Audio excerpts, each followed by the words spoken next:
Welcome to the deep dive. Today we're going to take a deep breath, step back, and really try to redefine what success even looks like, both in healthcare and, frankly, in your own life. Yeah, that's the mission. We're grabbing a hold of the source material here, all the research, the articles, the notes, and we're trying to distill the absolute essence of what it means to play the long game.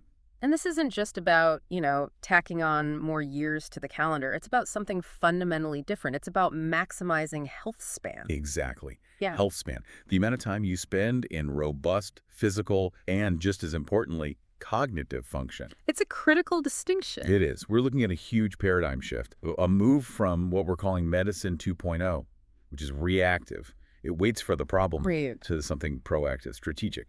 A preventative approach we're calling medicine 3.0. And the core idea here, which I find fascinating, is borrowing concepts from, like, military planning or high-level business strategy. It is. You have to define the objective clearly. And that objective is simply outliving your expectations in a state of high function. To really get why this shift is so necessary, we have to start at the beginning. And there's this really potent anecdote from the world of surgery that's in the source material. Right. This is kind of the origin story for this whole change in mindset. It is. It comes out of the grueling world of surgical residency, dealing with these catastrophic late-stage chronic diseases. When you're a surgical resident, especially at a major academic center, you're on the absolute cutting edge of trauma, of acute illness. I mean, you are a lifesaver day in and day out. That's the whole point of the job. It is. But the source material highlights this visceral feeling that success, at least as defined by that reactive medicine 2.0 model, often felt hollow, especially with these silent chronic killers. Like advanced pancreatic cancer. Exactly. Pancreatic cancer is it's notoriously aggressive, and it's completely silent until it's way, way too late. So by the time a patient actually has symptoms and gets a diagnosis, the window has already closed for most of them. It has. The sources cite that only about 20 to 30% are even eligible for a curative surgery. Yeah. Often that really complex procedure, the Whipple. And as a surgical resident, the goal is just technical perfection, right? Get the surgery done, have the patient survive. Absolutely. The goal is technical success. And at the time of this experience, the immediate survival rates for the Whipple were excellent. Over 99% of patients survived the first 30 days. So viewed through that lens of acute care, the operation was a huge success. The surgeon caught the egg. The surgeon caught the egg. But here's where it all falls apart. Here's where the insight becomes, devastatingly clear. Even after that massive successful surgery, after taking out the tumor, what happens? The patient would still, almost inevitably, die. And usually within just a few short years. The surgical success, that act of catching the egg, was just delaying the inevitable. It wasn't defeating the disease. It was a temporary fix. It was. And this led to this powerful metaphor, this recurring dream. Almost a nightmare, really. Tell us about that. The dream is you're standing on a sidewalk, say in Baltimore, you're holding a padded basket, and you're just desperately trying to catch dozens of these fragile eggs being thrown off a rooftop. Wow. And you're running, you're diving, you catch one, maybe two, but you can't save them all. And you're just exhausted. The breakthrough then wasn't about getting a better basket or running faster. No. Not at all. It wasn't about honing the surgical technique. The breakthrough was the realization that the entire goal had to shift. You had to change the game. The only way to win was to stop running around on the sidewalk, go up to the rooftop, and stop the person who's throwing the eggs in the first place. That's it. That's the whole philosophy right there. That pivot from treatment to prevention, from rescue to strategy, that's what defines medicine 3.0. And to do that, to have a strategy, you have to know who the enemy is. And the enemy has changed. We're talking about this huge shift in human mortality over the last century. We went from an era of what you call fast death to the modern era of slow death. That's right. In 1900, life expectancy was, often under 50, and people died quickly. It was trauma, injuries, infectious diseases like pneumonia, tuberculosis. Things that hit you hard and fast. Exactly. And that's where medicine 2.0 is a superstar. It's brilliant at defeating fast death. Trauma surgery, antibiotics, public sanitation, vaccines. It saves lives in the acute setting, dramatically. But that's not what kills most of us anymore. Not at all. Today, the story is completely different. Most people, especially in the developed world, will die in their 70s or 80s from chronic conditions, diseases that have been progressing for decades. This is the slow death. That's the slow death. And the traditional medical system is just structurally ill-equipped to fight that war. So the sources are really clear about identifying the main culprits here, the drivers of this slow death. Oh, absolutely relentless. These are the primary targets of our deep dive. The chronic diseases of aging that cause the vast majority of suffering and death. We call them the Four Horsemen. The Four Horsemen. Let's name them. First, heart disease or cardiovascular disease. Second, cancer. Third, neurodegenerative disease, with Alzheimer's being the most devastating example. And the fourth. The fourth is type 2 diabetes and the whole spectrum of related metabolic dysfunction. It's arguably the one that fuels the other three. So the mission, then, isn't just to get better at fighting one of the horsemen after they've already arrived? No, that's the old way. The mission is to proactively delay or prevent the onset of all four of them, ideally pushing them so far down the road that they all arrive at the very end of life simultaneously. Okay, so let's dig into the limitations of this Medicine 2.0 model. We're not, dismissing its incredible successes. It's amazing at trauma, at acute care, but it's fundamentally built for the wrong war. That's the perfect way to put it. It's a structural mismatch. And you can see it so clearly in the historical data. Like with cardiovascular disease. Exactly. Look at cardiovascular disease mortality. Thanks to decades of aggressive intervention, statins, bypass surgery, a huge push for smoking cessation mortality rates were cut by 2/3 over 60 years. That's an incredible success story. It is an undeniable win for Medicine 2.0, but then you pivot and you look at cancer. The war on cancer, declared over 5 decades ago. Billions and billions of dollars spent on research, on treatment, and the aggregate cancer death rates have hardly budged. So why the massive difference? Why did we succeed with one and, frankly, fail with the other? It's because the disease processes are fundamentally different. You can fix a blocked artery with a stent right now and save a life. It's an acute fix. But cancer isn't like that. No. Cancer is a process of cellular dysregulation that's often been simmering for years, even decades, before we can detect it. Medicine 2.0 struggles when the timeline isn't minutes or hours, but years. And that struggle is what you call the timing problem. Yes. We intervene way, way too late, that supposedly sudden heart attack. The underlying disease, atherosclerosis, has likely been progressing silently in your arteries for 20 years, often with zero symptoms. Same with cancer. It's established long before it shows up on a scan. So the point where the current system jumps in is already way past the point of no return, in many cases. It's the defining flaw in the strategy. We wait until the damage is severe, often irreversible, and then we throw these massive, costly, and often minimally effective interventions at it. And the example of type 2 diabetes from the sources just perfectly illustrates this absurdity of late intervention. It's the best example there is. We need to look at the metrics here. The standard guidelines from the American Diabetes Association, they set the diagnostic threshold at a specific blood test result. The hemoglobin A1C or HbA1c. Right, and the magic number is 6.5% or higher. That number corresponds to an average blood glucose of around 140. So you cross that line, 6.5, and boom, you're a type 2 diabetic. And the system reacts fiercely. You get prescriptions, often for metformin, maybe insulin, extensive monitoring, mandatory education. It's an aggressive response. But what if your test comes back at 6.4%? Well, if you're at 6.4, just 1/10 of a point lower, which is a tiny difference in your daily glucose, get a different label. You're pre-diabetic. And the recommendations. They drop off a cliff. Mild exercise, some vague advice about your diet, and the main advice is, we'll check it again next year. Basically, come back when you're sicker. That's exactly what it is. And the sources argue this isn't just ineffective, it's dangerously late. It might even be ethically questionable. Because type 2 diabetes isn't a switch that just flips at 6.5%. Of course not. It's the absolute last stop on the line of metabolic dysfunction. It's a slow, cumulative process that began years, maybe decades, before that number ever got that high. That feels like a huge indictment of the standard system. We're just ignoring this massive period of early disease where we could actually do something effective. We are. The disease process is not binary. It's a spectrum.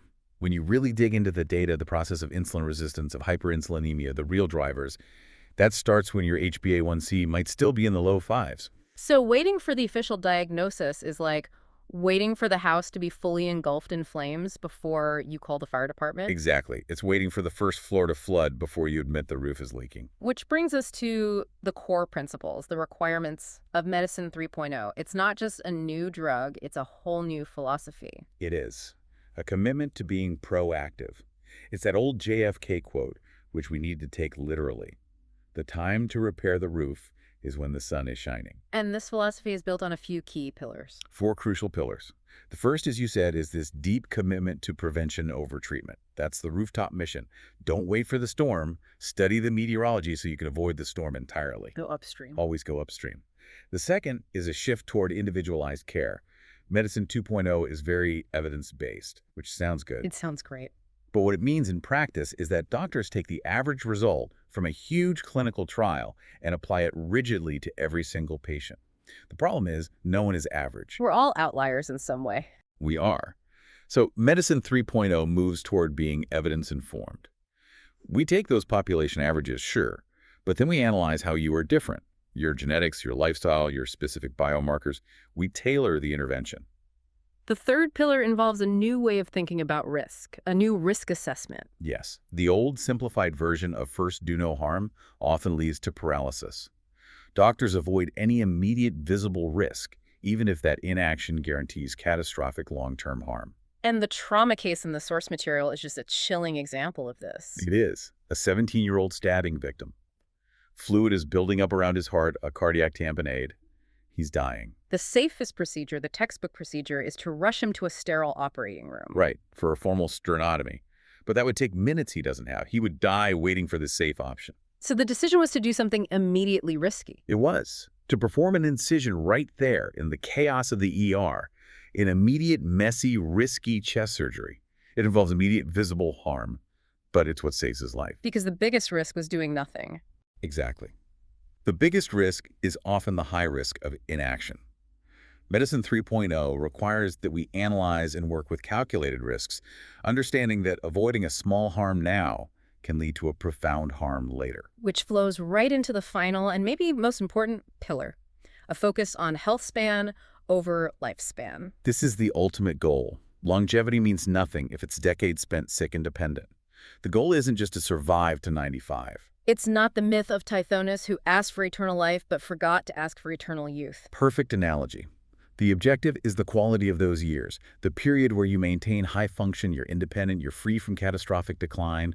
We want to delay that decline until the very, very end. So Medicine 2.0 is about staving off death. And Medicine 3.0's job is to make sure that when death does come, the period of decline right before it is as brief and compressed as humanly possible. Okay, so with that philosophy laid out, we need a roadmap, a framework to turn that philosophy into action. And this is the classic objective strategy tactics framework. Right. You have to know where you're going, how you're going to get there, and what tools you'll use. Let's start with the objective, squaring the curve. And there's a really powerful visualization for this in the source material, figure 2. It just crystallizes the whole goal. It does. If you picture a graph functional health on the vertical axis, age on the horizontal, the typical trajectory, the no intervention line, shows this slow, steady decline. It starts maybe in your 50s or 60s and leads to death in your 70s. And Medicine 2.0, with its successes, it does prolong life. It stretches that curve out. It stretches it horizontally, yes. But it often does so when your health span is already compromised. So you're stretching the curve when your functional capacity is low. Which gives you what the sources call a marginal decade. A long, drawn-out period of high morbidity, dependency, and disability. That is not the goal. So what's the Medicine 3.0 goal? The long dashed line on that graph. The goal is to square the longevity curve. You maintain that high functional capacity near 100%, where you can travel, run, think clearly deep into old age. You push that decline way, way back. And then when the decline finally happens, it's fast. It's rapid and steep. You compress that period of sickness and decline into the shortest possible time at the very end. That's a compression of morbidity. And the result of that is you maximize the bonus decade. Exactly. Years where you are thriving, enjoying life, learning new things, instead of enduring the marginal decade where you're just constrained by disease. And to do that, we have to fight on 3 fronts at once, at the 3 vectors of decline. Right. First is cognitive decline. slowing processing speed, memory issues, loss of executive function. Second is physical deterioration, frailty, losing muscle mass, sarcopenia, and losing the ability to do basic activities of daily living, or ADLs, Like carrying groceries. or bathing yourself, basic independence. And the third vector is the one that's so often ignored in all this. Emotional. Yes. And the sources are so clear about this. If you ignore your emotional state, the whole project collapses. Chronic stress, loneliness, depression. Yeah. They don't just feel bad, they physically decimate you. So with the objective clear squaring the curve, we need the strategy, the big picture plan. Right. And the Sun Tzu quote is perfect here. Strategy without tactics is the slowest route to victory. Tactics without strategy is the noise before defeat. You need both. You need the how and the what. The strategy defines how we engage the enemy. And the analogy here is fantastic. It's the 1974 Rumble in the Jungle boxing match. Muhammad Ali versus the younger, much stronger George Foreman. Exactly. Ali's objective was to win, but his strategy couldn't be to go toe-to-toe and trade punches. Foreman would have destroyed him. So what did he do? He used the rope-a-dope, Mm-hmm. covered up, he leaned on the ropes, he let Foreman punch himself out. Yeah. Because Ali was mentally tougher and had better stamina, even though he was older and weaker. He outwitted him. So our strategy has to be similar. We can't just punch the aging process in the face. Not yet, anyway. We have to outwit it. We attack the common drivers. Our opponent is the aging process itself, which is the #1 risk factor for all 4 horsemen. So our strategy targets the underlying mechanisms of aging and our systemic vulnerabilities. Chief among them being metabolic dysfunction. Absolutely. And this leads to a really important imperative. The things you do to improve your health span, building resilience, muscle, stamina, will almost always result in a longer lifespan. But the reverse is not true. You can prolong life while you're sick, but you can't improve resilience without extending the life that's actually worth living. That's the core of it. And from that strategy, we get to the tactics, the specific actionable things you do. The 5 tactical domains. Yes. #1, exercise. And this isn't just going for a walk. This is structured, deliberate training. It's described as the single most potent longevity drug we have. Covering strength, stability, aerobic fitness. All of it. #2, nutrition. And this is moving past fad diets and focusing on nutritional biochemistry, how food actually signals your cells. And the most important part, the sources emphasize, is almost always how much you eat. Caloric intake. Okay, #3. Sleep, the foundation. It's crucial for repair, especially in the brain. Poor sleep is directly linked to insulin resistance, cognitive decline, everything we're trying to avoid. #4 is emotional health, which we touched on. Essential. You can't separate the mind and body. Yeah. And finally, #5, exogenous molecules. Meaning drugs, supplements, hormones. Exactly. Compounds specifically designed to modulate these aging pathways. Now, this is the hard part. The evidence. How do we build a strategy for things that take 50 years to play out? You can't do a 50-year randomized controlled trial. You can't. It's impossible. So we have to shift from strictly evidence-based medicine, which demands that perfect RCT, to evidence-informed medicine. Meaning you triangulate. You pull from the best available sources to build a coherent picture. Precisely. We use 5 main data sources. Right. First, centenarian studies studying the human outliers. Second, animal models, mice, worms, flies, where you can test things quickly across different species. Third is the massive amount of data from horseman disease studies. Fourth, molecular and mechanistic insights, understanding what's happening inside the cell. And the fixed source, which is maybe the cleverest tool we have, is Mendelian randomization, or MinR. This is a way to get around the classic correlation doesn't equal causation problem. It is. Traditional epidemiology is a mess of confounding factors. Does drinking coffee make you healthier, or do healthy people just happen to drink coffee? You can't tell. So how does MR solve that? It uses specific genetic variants, which are assigned to us totally randomly at conception, like a lottery. These variants are known to influence a specific risk factor, like your lifelong average LDL cholesterol. And because that gene was assigned randomly, it's not connected to any other lifestyle choice. Correct. It's not related to whether you smoke or exercise. It's a pure, lifelong exposure to that one factor. It's like a natural randomized trial. So you can see if people who are genetically predisposed to low LDL, for example, have different outcomes. Exactly. And this is how we know things for sure. For years, some studies suggested low LDL was linked to higher cancer risk. People were worried. Does lowering your cholesterol cause cancer? Big question. MR gave a definitive answer, no. Low LDL does not cause cancer. The old studies were just picking up on confounders. But MR also robustly confirmed that high LDL absolutely does cause cardiovascular disease. So it gives us confidence that the levers we're pulling are actually causal, not just correlations. It's an incredibly powerful tool for building a strategy you can trust. Okay, let's pivot and really dig into these centenarians, the ultimate human outliers. We're talking about people who make it to age 100 and beyond. It's an incredibly exclusive club. Only about 1 in every 3,333 Americans. Mhm. Then you have the supercentenarians, 110 plus. Maybe 300 of them in the entire world.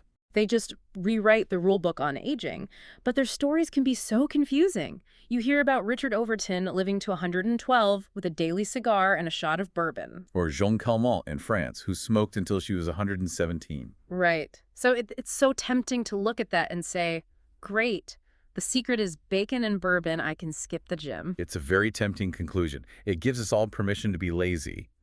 But the rigorous research tells a very different story. It's not the lifestyle that's getting them there. Not at all.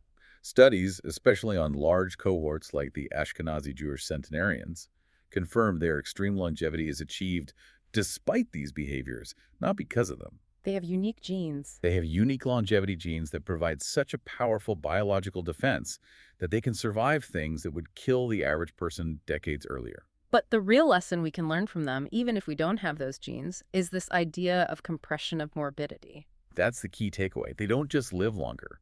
They resist or profoundly delay the onset of chronic disease.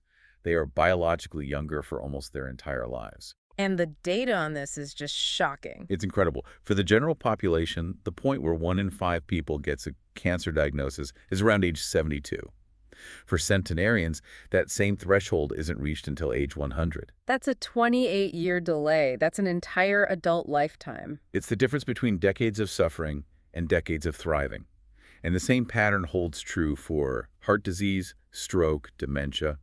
They push that marginal decade to the very, very end of life. Now, there's this curious observation in the sources about the male centenarian advantage. Yeah, this is really interesting. Female centenarians massively outnumber males, maybe 4 to 1. But the men who do make it to 100 tend to be in better physical and cognitive shape than the women. So why is that? The leading theory is that it's a brutal selection process at work. Men are just more susceptible to those midlife catastrophes, heart attacks, strokes. The frailer men get weeded out in their 50s and 60s. So only the most biologically robust men even make it to the finish line. Exactly. The ones with the best disease resistance genes survive, so it's a much more select, healthier group by the time they hit 100. So to try and mimic this resilience, we have to look at the genetic clues they've left for us. And the most potent one mentioned is APOE. APOE is huge. It's related to cholesterol transport, especially in the brain. It comes in 3 main variants, E2, E3, and E4. And the E4 variant is the one you don't want. It's a massive red flag. It's devastatingly linked to Alzheimer's risk. It can multiply your risk by a factor of up to 12. But on the flip side, there's the E2 variant. Right. The E2 variant is protective. People who carry it are significantly protected against dementia and are about 30% more likely to reach extreme old age. So that tells us that focusing on cognitive health, on cholesterol and glucose control is paramount. It is, whatever your genes are. But beyond risk and protection, what about the genes that grant actual defense? The ones that activate cellular maintenance? And that brings us to FOXO3. FOXO3 is fascinating. It's a family of genes that basically act as the cell's maintenance and repair department. When it gets activated, it turns on all these crucial genes for cellular repair, managing stress, cleaning up waste. It's the resilience engine. And here's the crucial part, the actionable takeaway for the rest of us. This is the hope. We don't need to have been born with the perfect gene. We can cultivate the same protective function that the gene controls. How do we do that? How do we turn on FOXO3? The 2 primary activators are behaviors we can all control. The first is nutrient deprivation, things like intermittent fasting or caloric restriction. The second is intense, structured exercise. So the big takeaway is if we can't inherit the longevity genes, we have to intentionally cultivate that same resilience through our actions. Precisely. For most of us, longevity isn't going to be an accident. It has to be intentional. It requires constant cumulative effort. Okay, that's a perfect transition. From the idea that nutrient deprivation activates these resilience pathways, let's go straight into the science of eating less and living longer. Right. We can trace this from its earliest historical roots right down to the modern molecule. And the first documented case is this 16th century Italian nobleman, Luigi Cornaro. Yes. In his late 30s, He was suffering from all sorts of health problems, what we would now recognize as metabolic syndrome. So he radically changed his diet. He wrote a book about it, Discourses on the Sober Life. He did. He advocated for a strict diet of about 12 ounces of food per day. And by all accounts, it worked. He regained his health and lived to be 98. It was the first proof of concept for caloric restriction. So what did the modern science show? The modern science of caloric restriction, or CR, really took off in the 20th century, and the results were just stunningly consistent across species. In everything from yeast and worms to mice? Right. If you restrict their calories by 15 to 45%, but without causing malnutrition, they consistently live 15 to 45% longer, and their health span is dramatically better. Fewer tumors, fewer age-related diseases. So making animals hungry makes them more resilient? But why? What's the mechanism? The key is a molecule called AMPK. You can think of it as the cell's low-fuel warning light. When you restrict nutrients, AMPK gets switched on. The cell recognizes that energy is scarce. Exactly. And that signal kicks off a crucial maintenance process, mitochondrial biogenesis. The cell starts building new, more efficient mitochondria to replace the old, leaky ones. It's forced to upgrade its engine efficiency. And AMPK also acts as a brake on another key molecule, right? The very important one. It inhibits the cell's master growth regulator, MTOR. Mechanistic target of rapamycin. That's the one. MTOR is like the cell's general contractor. When nutrients are abundant, lots of amino acids, lots of glucose, MTR is highly active. It senses good times and it promotes growth, protein synthesis, cell division. It builds things. But when nutrients are scarce because of CR or exercise, MTR gets suppressed. And the cell immediately switches from growth mode into conservation and maintenance mode. And that means activating the cleanup crew, a process called autophagy. Which literally means self-eating. It's the cell's recycling program. So what does it do? When MTOR is inhibited, the cell activates these little compartments called lysosomes. They're like highly acidic garbage disposals. They go around breaking down old, damaged proteins, busted organelles, and other cellular junk. And this is critical for preventing age-related diseases. Absolutely. Impaired autophagy is a key driver of aging, especially in neurodegenerative diseases. We know that those aggregates of misfolded proteins, like in Alzheimer's and Parkinson's, dirt up when the cell's garbage disposal system breaks down. So activating autophagy effectively cleans house. It makes the cells resilient, efficient, and sensitive to insulin. This molecular understanding leads us straight to the molecule itself, rapamycin, and the discovery story is just incredible. It's like something out of a novel. It was isolated from a soil bacteria found on one of the most remote places on Earth, Easter Island, or Rapa Nui. And the researcher, Suren Segal, had to hide it to save it. He did. He realized its potential, but was afraid his company would shelve the project.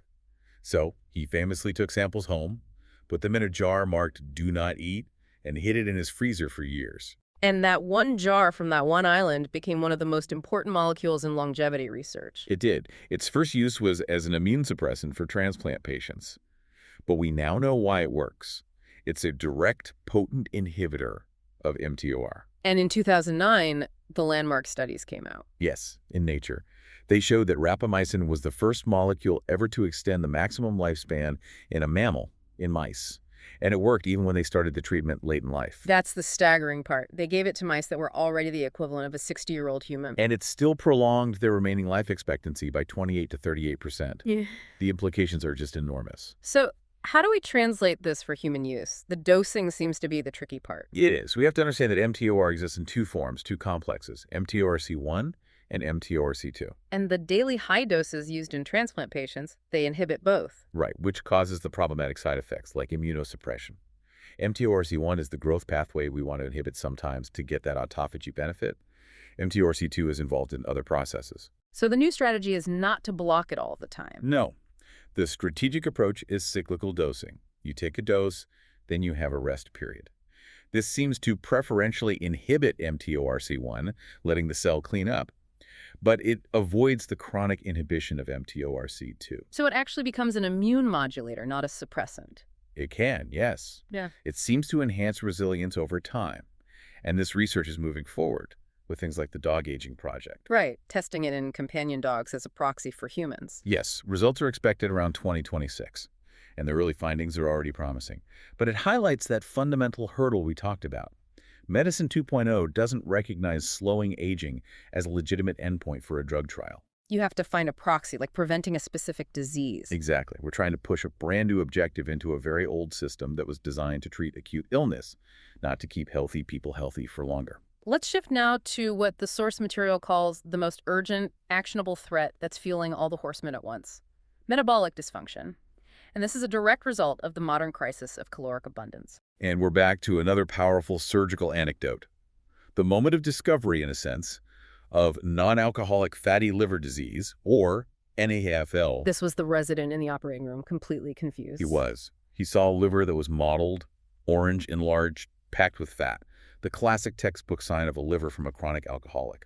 But the patient insisted he barely drank, if at all. And this was a totally new phenomenon at the time. It was, and it led to the formal recognition of NAFD in its more aggressive form, NASH, in 1980. And this isn't some niche problem. It's a global plague driven by our diet and inactivity. The numbers are staggering. Over 1 in 4 people globally have some form of it. And by 2025, NASH is set to become the #1 reason for liver transplants in the U.S. It's surpassing hepatitis C and alcoholic liver disease. And here we fall into what you call the normal trap in medicine. We do. A patient gets their blood work back. The doctor glances at the liver enzymes like ALT.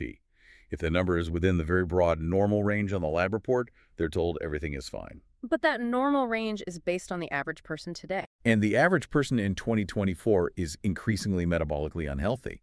So the definition of normal is slowly drifting towards sick. The optimal levels are much lower than the standard range. Significantly lower. Yeah. If your doctor tells you your ALT of 45 is normal, they are functionally missing a huge early warning sign of impending metabolic disaster. And NAFLD is just one symptom of the bigger systemic problem: metabolic syndrome, or METSIN. Right. This is that cluster of 5 criteria: high blood pressure, high triglycerides, low HDL cholesterol, a large waistline, and high fasting glucose. If you have 3 or more, you have METSIN. You are actively fueling the horseman. This is so critical because it forces us to uncouple obesity from metabolic health. Yes. Obesity, measured by BMI, is a symptom. It's not the root cause. It's the dysfunction, not the weight itself, that drives the terrible outcomes. And the data point on this from Figure 3 is just mind-blowing. It is. Up to 40% of non-obese adults, people with a normal BMI, are metabolically unhealthy. And that group has more than triple the all-cause mortality risk of people who are metabolically healthy. So where is all this fat going if it's not being stored safely under the skin? That's the key question. Yeah. And the source material uses this brilliant bathtub analogy in Figure 4 to explain it. Okay, walk us through it. Think of your subcutaneous fat, the fat just under your skin, as the safest storage place.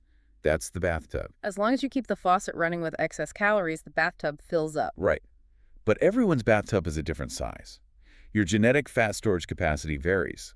Once your personal bathtub is full, the fat has to go somewhere. It spills over. And where does it spill? Into places it should not be. Into the liver, causing NAFLD, into the pancreas, into your muscle tissue, and most dangerously, it collects deep in your abdomen as visceral fat. The fat around the organs. And that visceral fat isn't just inert storage. It's a toxic, active organ, constantly pumping out inflammatory signals called cytokines. These signals erode your arteries and feed cancer cells. And this is the origin of insulin resistance. It is. When fat infiltrates your muscle cells, the muscle becomes deaf to insulin's signal. So the pancreas panics. It compensates by pumping out more and more insulin. A state called hyperinsulinemia. The silent killer. Because high insulin is itself a potent growth hormone. It accelerates atherosclerosis. It accelerates cancer cell growth. No, a high blood sugar of type 2 diabetes is just the final visible symptom of a process that's been driven by high insulin for years. It's the end of a long, slow train of dysfunction. And the sources call this a devastating example of the evolutionary mismatch. Our genes evolved for scarcity. They did. Our ability to store fat efficiently was a survival mechanism to protect us from famine. And now that same mechanism is catastrophically mismatched for our modern world of unlimited, hyperpalatable calories. So the true death toll of type 2 diabetes is hidden. It's completely masked. It might be ranked 7th or 8th as a direct cause of death, but it dramatically accelerates the other 3 horsemen. You cannot fight heart disease, cancer, and dementia effectively if you don't first get a handle on metabolic dysfunction. It's the strategic imperative. Wow. We've covered a huge amount of ground today. From the OR to the inside of a cell, from the 16th century to the cutting edge of genetics. And the final synthesis is really that the objective is clear. squaring the curve, delaying decline, and extending health span. And the strategy is to stop chasing the symptoms, stop waiting for the slow death. Right. And instead, target the underlying drivers, the fundamental aging mechanisms like mTOR and the systemic metabolic dysfunction that fuels all the horsemen at once. This whole deep dive really shows that longevity is not some happy accident. It has to be strategic. It has to be intentional. It does. Achieving that longevity alpha, it requires those micro-interventions across all 5 tactical domains every single day. Exercise, nutrition, sleep, emotional health, and then the smart use of molecules. The past doesn't have to dictate the future. Not at all. Your longevity is far more malleable than you think, but you have to start the strategic work today. And that leads us to the final provocative thought, the one that really forces you to think about the why behind all of this. We talk about resilience and muscle mass and cellular recycling, but if we ignore the foundation of fulfillment, of well-being, what is the point? The pursuit of radical longevity is fundamentally meaningless if you ignore your emotional health. I mean, if you're unhappy, if you're miserable, if you're suffering emotionally, why are you working so hard to live longer? It's not just a nice to have. It's the key. It's the often ignored key to long-term fulfillment and a life that is truly deeply worth prolonging.